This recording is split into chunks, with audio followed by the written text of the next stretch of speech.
Good afternoon, everyone. It's an honor to introduce to you our next speaker, Professor Ed Boyden. Ed was trained in electrical engineering and computer science and then went on to obtain a PhD in neuroscience from MIT in 2006. And since then, he's gone on to establish several seminal techniques that further our understanding of neuronal circuits. These techniques include optogenetics, expansion microscopy, and sophisticated imaging methods, along with non-invasive brain simulation approaches. Ed currently leads the synthetic neurobiology group at MIT and is an investigator of the Howard Hughes Medical Institute and the MIT McGovern Institute, and is professor of brain and cognitive sciences, media arts and sciences, and biological engineering at MIT.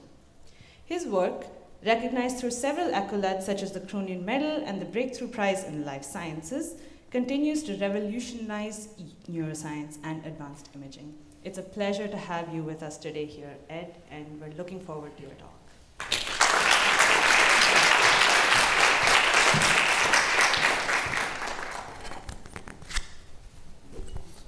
Great, is this working? Okay, it is, great.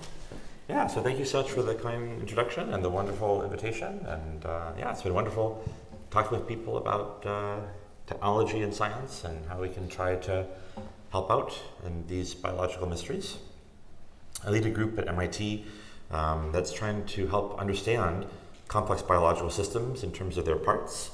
My dream would be, and maybe it's not as far off as it seems, although it is still some ways off, can we make computer models of biological systems that are accurate and useful and able to make surprising predictions, ideally.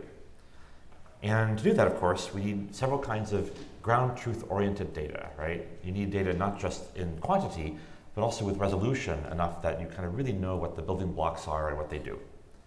And the reason that this is difficult is that we're dealing with vastly differing spatial and temporal scales in a lot of modern biological questions. So I guess I can use the mouse pointer here. If you want to make a map of a biological system, whether it's a brain circuit or the immune system or an aging organ, or you're talking about a large object and you need to know what the nanoscale building blocks are doing. And then the high-speed signals of the brain and the body are also extremely heterogeneous, and they interact in complex ways, and yet they also result in extended periods of time, which result in very emergent and complex outcomes. So when we build these tools, we're really trying to think of space and time as our key design criteria. Can we cross these spatial and temporal dimensions and ideally get that ground truth, whether it's a spatial building block or a temporal event, but to see how they operate at system scale. And today I want to tell you two short stories focusing more on recent developments about space and time. So let's start with space. Okay, how do you make a map of a biological system? My main focus has been brain science, but I think you'll see that the intellectual structure of what we're dealing with is common in many parts of modern biology, right? We're trying to look at an extended object and to understand how all the parts work together to make it go, or not go in the case of dysfunction. So of course, biomolecules are nanoscale objects, and there are many pioneering methods of nanoimaging, cryo-EM, super-resolution microscopy, and so forth. But all of these methods are difficult to apply to large 3D specimens, right? If you want to look at a brain, even a small brain, it's challenging to do that with classical nanoimaging means. And so in our group, we often think about sort of how do we do the opposite of what people are doing? And so we thought, for literally 300 years, the way biologists image is with a lensing effect, right? Some kind of information, some kind of energy is being magnified from the object, and you then detect that resulting image, right? Whether it's on your eye or on a camera. And so we started wondering, well, can we do the opposite? And what's the most opposite thing? Could you blow it up? Could you make it bigger physically? And so we call this method expansion microscopy. And the core concept reduces to the following, and I'll show you more detail in a second, but can we chemically weave a dense 3D spiderweb-like mesh of swallowable polymer, something a bit like the stuff you find in a baby diaper, and if you do it densely enough and evenly enough, in between and around biomolecules, inside and outside cells, so obviously this does not work on a living thing, But then when you add water, the swallowable polymer will absorb the water and you can make the specimen larger. Okay, so we reported that we could do this, the first discovery that we could do this, almost a decade ago. Two then grad students, Fei Chen and Paul Tilburg, led the project. And in panel B is a pretty macroscopic piece of the mouse brain, several millimeters on a side. It would be challenging to image this with a classical nanoimaging method. And here in panel C, we've blown it up 100 times in volume, about 4.5 times in each direction. And the polymer mesh starts out very, very dense. The spacing between the polymer threads is tiny, maybe 1 to 2 nanometers. And these are cross-linked so that they sort of average out in terms of the forces they might apply to their targets. And then when you add water, you get this extended conformation shown in the lower left. Oh yeah, this is much brighter than the mouse pointer. Okay, here's a little time-lapse movie of a piece of the brain being expanded. We formed the polymer earlier, and this is half an hour sped up to be half a minute or so. And we just added water there, and I hope you can see that this piece of the mouse brain is growing.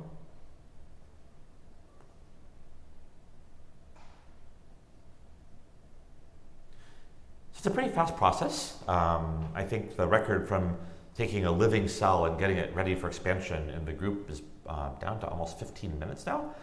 So it can be done quite quickly. But what's really happening at the nanoscale, right? That's what we care about. Okay, so suppose we have a cell like this golden neuron on the left. The idea that we began with is, can we make it look like this thing on the right? So what's happening? Biomolecules are being pulled apart. Let's say two biomolecules were touching. Ideally, they're now some minimum distance apart. Suppose the biomolecules are some distance apart that's larger than that. Ideally, they're scaled up by a linear factor, right? Now, I would always get questions like, oh, did you disrupt the sample? And so I made this sort of like frequently asked questions slide. So yes, absolutely, we're totally disrupting it. It's totally disrupted. It's not alive. This will not work on a living thing. But the good news is the information is still preserved, right? The information that's encoded by the relative organization of molecules is pretty good, right? People often ask me, oh, are you disrupting molecular interactions? Absolutely, yeah, they're gone. You're pulling the molecules apart from each other, right? But it's okay because, again, the information encoded by the relative organization is largely preserved. But yeah, just to get that out of the way since these questions often come up. All right, so expansion is really kind of fun because not only is it really easy to do, but it's easy to modify. And so lots of people all over the world, including many people in this audience, have been pioneering new versions of expansion, which is really part of the fun. But basically, all expansion methods boil down to a couple key steps, right? And you can do them in slightly different orders or with slightly different permutations, and you can insert other steps, but the core logic boils down to something like the following. Firstly, you need some way to apply force to the molecules or whatever you're trying to pull apart, right? And so in this cartoon, we have proteins shown in brown, and we have little handles that are shown in purple. And we covalently attach handles to the molecules. That's how you apply force to the molecules or whatever you're trying to pull apart so you can separate them, right? You also need some kind of polymer. That's what generates the force. And you ideally have it densely interdigitating within and around whatever it is you're trying to expand, right? So we use a method called free radical polymerization for the most part, but there are other ways of doing it. Here, sodium acrylate is schematized as a little white ball, and these are self-assembling chains that are forming sodium polyacrylate. That's the active ingredient in baby diapers. And when these chains encounter a handle, you form a covalent bond. Okay, so now we have a swallowable polymer. If we added water right now, it would swell, and those white threads that represent the polymer lines would move apart from each other. And as they move apart, because of the handles, ideally they would pull apart the molecules from each other. But there's one more thing we have to do, and this is actually a step that a lot of people come with very creative permutations on. You ideally should soften the specimen up, right? Because the molecules are very happy where they are. They're bound to each other often in complexes. And so we use detergent or heat or enzymes, and there's a long list of creative ways of doing this. And then when we add water, the polyacrylate will swell as the osmotic force draws in the water. You can see the densely cross-linked polymer, so it expands in an even fashion. But because of the softening and because of those handles, you can pull the molecules apart from each other. So that's the core idea. It's not perfect. There's a little bit of distortion that gets introduced, but it's a very small amount. maybe a few percent over a typical microscope's field of view. Turns out that for almost any biological question that we're trying to answer in 2024, the exact distance between 2 points is rarely the goal. You want to know the relative organization of things. As you'll see, we and others are trying to make the expansion process even more perfect, but even with this 4.5-fold expansion and with a tiny bit of distortion, there's a lot of things you can do that are really difficult to do, and sometimes nearly impossible to do with earlier technologies. And so this is kind of one of the original goals that we were very happy to see we could do, multi-scale imaging. So here we have a piece of the mouse brain, maybe 2 millimeters by 2 millimeters. Here's the cortex and the hippocampus. Each white square, we zoom in the panel below. The color code is shown on the left because in light microscopy, for the most part, we're not imaging the actual biomolecules. We're usually looking at fluorescent labels attached to things. And so we use antibodies against key biomolecules here. We have a fluorescent protein making the cells look green, and some synaptic proteins that are labeled in blue and pink with antibodies. And so on the left is before expansion, and on the right, same specimen, same confocal microscope. On the left, of course, if you use a regular old confocal microscope, light has a finite size or wavelength, and you can't see stuff that's much smaller than it, right? So the synapses, these blue-pink hybrid blobs, look fuzzy, right? They look purple. But the right-hand side, I hope you can see now that you can cleanly resolve these pre- and postsynaptic densities. And if you measure the distance between the centroids of these postsynaptic and presynaptic densities, you get exactly the same answer that Catherine Dulac and Xiaowei Zhuang measured many years ago with storm super resolution, developed by Xiaowei, about 150 nanometers or so. But now you can make that measurement on a regular old confocal microscope. So take-home message one is that expansion allows ordinary microscopes to become nano-imaging machines. It democratizes nano-imaging, if you will. But if you're willing to go and invest in a microscope that's customized for the purpose, you can do some pretty cool stuff. And one thing you can do is go at blazingly fast speeds, right? So collaborating with Eric Betzig, another super res pioneer, he's been working on these beautiful lattice light sheet microscopes. So why is that interesting? If you expand something 100 times in water, it's mostly water, right? So it's very, very transparent. And so you can use this trick called light sheet imaging, where you shine light from one angle and take a picture at a 90-degree angle, and every camera frame takes a whole 2D slice of your transparent object. And so Eric pioneered one of these light sheet microscopes, lattice light sheet, which is particularly nice because it gives you exquisite resolution. Anyway, if you expand and do lattice light imaging, you can go orders of magnitude faster than sort of comparable previous nanoimaging methods, such as electron microscopy or super resolution microscopy on an equal resolution basis. And so here we're looking at like mitochondrial proteins and lysosomal proteins, again decorated with fluorescent antibodies. Here we're looking at myelination. This is work spearheaded by Rig Gao, Sho Asano, and Gokul Padiula, working with our group and Eric Betzig's group. But it really highlights that you can do multi-scale imaging. I love this little movie. Eric at the time was at Genelia, which has a very rich fruit fly community. And so this is all the dopaminergic neurons of the fruit fly brain. And now we're going to do a little fly through of the fly brain, so to speak. So we started by looking at the whole brain. Now we zoomed in into the middle, and now we're going to zoom out to the lateral edge. And I hope you can see that these axons and dendrites are very crisp, right? You can easily see the detailed nanomorphology of neurons, but you don't lose context, right? You can zoom out and see the whole darned fly brain, right? So multi-scale imaging really is fulfilled if you do expansion. And so, yeah, lesson one is it democratizes nanoimaging, but if you're willing to invest in a cutting-edge microscope, you can then do things that go at unprecedented differences of scale. That was with one fluorescent protein labeling dopaminergic neurons, but you can label with combinations of fluorescent proteins. Here we're using a cocktail of viruses so that different neurons in the mouse hippocampus are getting different combinations of fluorophores, so-called rainbow strategy developed by Jeff Lichtman and colleagues. Anyway, if you zoom in to this little white square at the top middle, it's fuzzy, right? Because the wiring of the brain is nanoscale, and this is on a confocal microscope, so we're limited by the diffraction limit. So what's this green banana shape, for example, right? But this is the same specimen, same field of view, same microscope, but after expansion, the green banana, now you can see these 4 individual axonal wires, right? That's all protein imaging, but you can extend this to other kinds of imaging, like messenger RNA, for example. So when Ozwasi joined the team, and later Gaoqi Yang and Yi Kui made a very inexpensive version of this, we can anchor and expand multiple kinds of biomolecules. So here we are anchoring and expanding and looking at proteins, such as the yellow fluorescent protein shown in green, And in pink are individual messenger RNAs being labeled with post-expansion in situ hybridization. So now we can do nanoimaging of individual RNA molecules with respect to intact tissue landmarks, in this case, the mouse brain. So this is all about 3-4-fold expansion. You can change the recipe, and many have, to get 10-fold expansion in a single step. We have a paper coming out soon where we can do 20-fold expansion in a single step. Collaboration with Laura Kiesling's group, led by Shiwei Wang and Tae-Shin.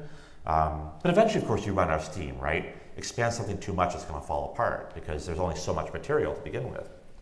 So to go to really big expansion factors, what J.B. Chang and our group first did, and later Deblina Sarkar, Jinyoung Kang, and Oswasi did, with great help from Margaret Schroeder, they made a much more efficient way of doing it, is to iterate expansion. Form a polymer and expand something. You can form a second polymer in the space opened up by the first expansion and expand it again. And you can do this over and over again. This is also kind of illustrating a second advantage of expansion. So we focused so much on resolution for the last 10 minutes or so, but you can also do decrowding. Now what does that mean? As I mentioned, usually in light microscopy, we're imaging fluorophores attached to a target. So here in the cartoon, the red and green antibodies can decorate proteins on the outside of a complex, but it's hard for them to get inside, right? But if you pull the proteins apart, now the yellow and blue antibodies can make their way in. And so we started wondering, could we use this to convert invisible targets into visible ones? Working with Tom Blanpeat's group, we looked at, for example, calcium channels, the presynaptic proteins RIM12, postsynaptic PSC95. Yellow is pre-expansion labeling, and for these samples of mouse brain and for these antibodies, you can see that the yellow images are kind of dim. And the pink, same antibody, same fields of view, is post-expansion. There's a lot more pink. So by decrowding molecules from each other, you can make room for their better labeling. Not all proteins are crowded. So here in F, G, and H, you can see HOBR1, bassoon, and Shank3. The yellow and pink images look almost identical. So this is very helpful because we can now try to look at the nano-organization of proteins that we could not see before. And so, in grad school, I was very fascinated by calcium channels, amongst other things. So it was very gratifying to see that we could see things like calcium channels that are presynaptic and how they're relatively organized with respect to postsynaptic landmarks. And so working with Tom Blanpeat at the University of Maryland, we started looking at nanocolumns, how presynaptic and postsynaptic proteins are organized in good registration to each other, and we can map out how they were registered across the synaptic cleft. Pablo Valdez-Quevedo, a neurosurgeon working with us, was interested in whether if invisible proteins become visible, could invisible cells become visible? Now he works with glioblastoma patients. Brain cancer, of course, is very devastating. Aggressive tumor cells express high levels of vimentin, shown in cyan, and GFAP, shown in pink. And so these are actual human biopsies. The first 3 rows here are pre-expansion staining, and then he expanded and then relabeled, same specimen, same antibody, and I hope you can see that here the image is a lot brighter. In fact, this is just the pure decrowding effect. After he expanded and labeled it, he added salt and shrunk it back down. So there's no resolution enhancement here. This is purely an enhancement of staining. And so the question then is, do we see more of these aggressive tumor cells, the vimentin and GFAP double positives? And so there's a crowded slide here, but if you focus where I'm pointing, this is the vimentin and GFAP double positives. A team convened by Pablo counted 6 times more putative aggressive tumor cells with post-expansion labeling than with pre. And so one hope then is that if, with this devastating cancer, can we get more information about what is really going on?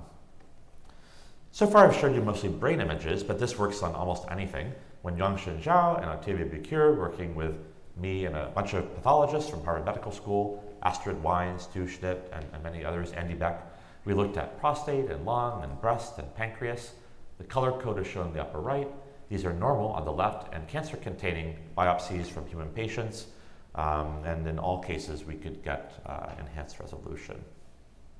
So this slide isn't really meant to be read, but expansion is very easy to use. Our website, expansionmicroscopy.org, contains some of the most popular protocols with step-by-step cookbook-style protocols. It's being applied to the human kidney, to bones, to viruses, you name it. I think the number of experimental papers and preprints, not like review papers, but actual experimental papers, should probably hit 800 any day now. Yeah, give it a try. It's really easy to do, and we used to host lots of visitors pre-COVID, but the vibe of travel's changed since then. And so in summer 2020, during peak COVID lockdowns, we posted photographic step-by-step tutorials on how to do expansion with really rudimentary skills like how to use forceps or how do you hold a paintbrush and so forth. So hopefully the teaching of expansion is rapidly spreading. So that ends the first part of the talk, and I just really wanted to emphasize that we've been able to democratize nanoimaging, and it also enables decrowding of proteins through better labeling, and it's really easy to do. Now, in the interest of time, because these are short talks, I don't really want to spend much time on optogenetics. In optogenetics, we use light to activate or silence neuroelectrical activity. We borrow molecules from the natural world to do that. So light-gated ion pumps and ion channels from single-cell microbes. We take the gene, we put them into neurons, we can then shine laser light on the brain cells and turn them on or off. And so neuroscientists are widely using optogenetic tools to control neural activity. By activating cells, you can see what they can initiate, a behavior or pathology. By silencing cells and turn them off, you can see what they're necessary for. And these tools are being used by thousands and thousands of scientists right now. So I think I want to focus the last few minutes on some newer things, but just really want to acknowledge how much optogenetics was serendipity. These molecules that have been studied since the early 1970s or so by many pioneering groups, they just worked. We put them into the brain and they pretty much would work on the first try. And so the last few minutes I want to talk about the opposite kind of question of optogenetics, which also addresses one of the limits of expansion, which is what would you do if you want to image lots of things in a system while it's alive? So I think we've all seen cartoons like this, right? So this is a cell, we have the membrane and the nucleus. Cells take in lots of signals, hormones, transmitters, nutrients. Inside the cell is this ocean of stuff computing, kinases, transcription factors, stuff moving around, cytoskeletal proteins. And then the cell makes a decision, right? It might live or die, it might move. And each of these arrows might be a whole PhD thesis, right? To make things more complex, of course, one of these arrows might have been studied in a plant, and the other might have been studied in a tumor cell line. And so the cartoons that are drawn like this are almost always a little bit of a myth, right? For a given cell in a given disease, we actually don't know what the network of molecular cascades looks like. Now, with optogenetics, we lucked out. For the imaging of cellular signals, we weren't so lucky, but lots of brilliant bioengineers have engineered fluorescent probes. So you can take the green fluorescent protein from jellyfish and fuse it to a calcium-binding protein, and if you do it just right, you can make a fluorescent calcium indicator. And this is a screenshot from Jin Zhang's database from her group at UCSD. There are lots of examples of wonderful fluorescent sensors of protein kinase A and cyclic AMP and all sorts of stuff, right? So how could we use these to image many things at the same time, though, right? And again, we really believe in ease of use. Expansion doesn't require you to buy an expensive new microscope. You can use the one you already have. This is the challenge we set forth. Could you image many things at once in a living cell using ordinary microscopes and ideally using fully genetically encoded reagents? With optogenetics, we lucked out. These molecules that we express genetically in the brain, they needed no chemical cofactors, right? That would have made it a lot harder. And so we came up with basically a couple ideas. These are ideas borrowed from how the internet works, right? Or how cell phones work. You can think of one of the themes of our group is taking engineering ideas and implementing them through chemistry, right? You want nanomanipulation, expansion microscopy is that through chemistry. Solar panels, optogenetics is that through chemistry. And so could you take basically how cell phones and the internet work and implement them through chemistry? And so we came up with two ideas. One is spatially multiplex imaging. What if different places in a cell would tell you different stories? That's a little bit how, if you walk around this building, right, your cell phone or your laptop will go from one Wi-Fi antenna to the next. Same kind of idea. And the second idea is temporally multiplex imaging. All of our cell phones in this room are using similar spectral bands to communicate, but they have different temporal codes that are in some way orthogonal, and that way they can all be sorted out computationally. So there's really only time to talk about one of these in the last few minutes, so I'll focus on spatially multiplex imaging. But the temporary multiplex imaging work was published in Cell last December, if you want to take a look at it. All right, so how do we make the biological cell equivalent of the cell phone, right? So if you walk around a city with a cell phone, the reason it's called a cell phone is you go from one cell phone tower to the next, right? And sort of if you could build that, but now inside a biological cell. I realize I'm using the word cell to mean two completely unrelated things here. Okay, so here's a cartoon of a biological cell. What if the points labeled 1 could report calcium, let's say, and the points labeled 2 could report a different signal, like protein kinase A activity? So while the cell's alive, each of these dots can blink out a little movie of what's there. And then when you're done, you can preserve the cell and use staining techniques, like the kinds we talked about at the beginning of the talk. And you can do these all day, right? Stain, take a picture, wash out the stain, and you can do that over and over again and see an unlimited number of things. And what we came up with, this is work led by Shannon Johnson and Cheng Yang Lingu when they were in my group, was we could take different fluorescent reporters, like the kind I told you about that many people have made, and fuse them to different self-assembling peptides. These are proteins that are a little bit like the coat proteins of viruses. They self-assemble into little clusters, except these are human designs, so they're not going to mess up the biology. So ideally, these will form a little puncta that will be safe and stable. And also, each of these will have an epitope, basically something we can stain for later so we know which sensor was at each dot. So to make a long story short, this works. We can take 3 different off-the-shelf sensors, one for calcium, one for cyclic AMP, and one for protein kinase A. They're fused to different self-assembling peptides, and they're expressed in this cultured neuron. And by the way, they're all green, right? So this works even if they're all the same color. So the green images are what you see when the cell's alive. These dots are blinking at you. And the false color images are what you get when you're done and you stain for the epitopes that distinguish them. And so I picked these because, as a student doing my PhD with Dick Chen and Jennifer Raymond, I was fascinated by learning and memory. How does a short stimulus become a long-term effect, right? And there's so many questions in biology that have that intellectual structure. How does an insult cause an immune response later? Or how does aging accumulate over time and so forth? And so we gave, these are cultured neurons, so this is not learning, but you can give forskolin, which drives cyclic AMP production, and then study what happens to other signals in the network that involves molecules that are known to be important for things like learning and memory. Anyway, if you give neurons forskolin, all of these signals go up. And so we wondered, can we see the relationship between the signals? So some neurons showed an H had slow calcium responses when we gave forskolin, and some had fast calcium responses. Now the protein kinase A activity stayed high even after we wash out the drug, so you can think of that as the output of this network. And we wondered, can we relate the speed or amplitude of any of these signals to the output? And we found that was true. So slow calcium neurons had weak protein kinase A activation, and fast calcium neurons had strong protein kinase A activation. So by imaging these at the same time, we can relate the speed of one signal to the amplitude of another. And by the way, this would be very hard to do if you were imaging these in different cells, right? Look at calcium in cell 10 and look at protein kinase A in cell 52. You're not going to see the relationship between those signals, right? We can extend this to 4 signals at once. Here we threw in a protein kinase C indicator. We get a 5th signal, and so on and so forth. So I think I'm out of time now, but I just wanted to end by just pointing out where I think we'd love to head next. We share all of our tools freely, and optogenetic tools and expansion microscopy are in use by perhaps thousands of groups at this point. The live imaging tools are much newer, so they're still making their way into the community. But increasingly, we're working on our own science as well.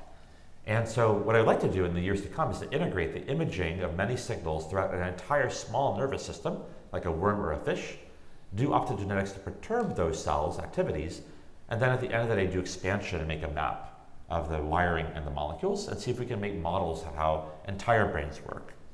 And so we've quietly been ramping this up. In 2017, for example, Limor Freifeld in our group worked out how to expand the zebrafish brain with 100,000 neurons, much smaller than a mouse.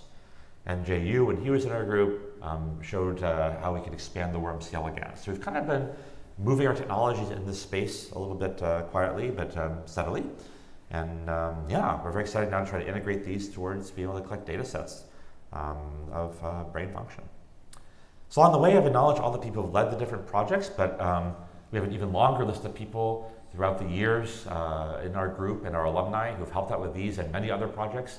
and an even longer list of people all over the world that we work with. This is just a list of the PIs of groups that we've collaborated with over the last 17 years or so. Please visit our website, synthneuro.org, to learn more about the tools. And I'm the PI of the group, but also the chief tech support person. So email me at boyden@mit.edu if you have any questions. And I can take some now.